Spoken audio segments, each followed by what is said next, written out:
सब बात की बातें। पहले उनको वनवास होता है, वनवास के बाद वापस आए, अपना राज्य मांगा। दुर्योधन ने कहा युद्ध करो और ले जाओ। अरे पांडव कहे तुमने वचन दिया था। बोले मुझे कुछ याद नहीं, इसलिए हर काम आज लिखित रूप में होता है। दुर्योधन ने कहा मुझे बोला हुआ कुछ भी याद, मैं युद्ध के बिना सुई भर भूमि नहीं दूंगा तुमको। अब यहां पर भगवान के पास गए वापस सबके सब। पांडवों के पास तो एक ही व्यक्ति है। भगवान के पास गए तो भगवान शांति दूत बनकर जाते हैं समझाने के लिए। शकुनी ने कहा कि एक काम करो, कुछ भी करो पर कृष्ण को अपनी तरफ कर लो। ये तुम्हारी तरफ हो गया, तुमको कोई हरा नहीं सकता। तो दुर्योधन ने भगवान के लिए 56 भोग बनवाए।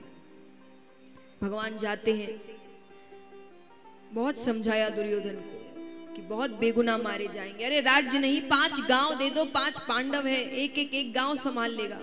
वो कहे मैंने कहा ना मैं सुई भर भूमि नहीं देने वाला, युद्ध करो और ले जाओ। अरे छोड़िए सब बातें, आइए भोजन करते हैं। भगवान कहते भोजन किसी के यहाँ 2 ही शर्तों पर करना। पहली शर्त कि जो भोजन करा रहा है उसके मन में बहुत भाव है, वो सच में दिल से चाहता है आप उसके घर भोजन करें तो कर ले। और दूसरी शर्त आपको बड़ी जोर की भूख लगी है, फिर तो जहां मिल जाए वहां कर ले।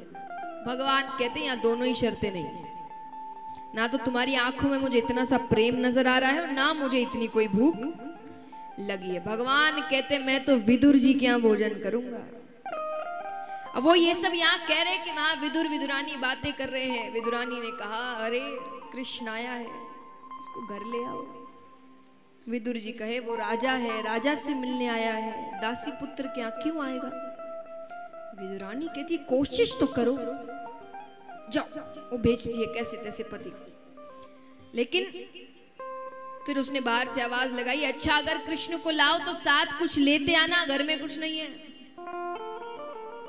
ठीक है, और चले गए। उनका जाना हुआ और भगवान का आना हुआ। भगवान दरवाजे पर खड़े होकर आवाज लगा रहे हैं, विदुर जी अरे अंदर नहीं बुलाओगे क्या? अरे मिलने तक नहीं आए, बड़े आदमी हो गए हो। विदुरानी जी बाहर आती है देखने तो साक्षात परम पिता परमेश्वर दरवाजे पर खड़े हैं।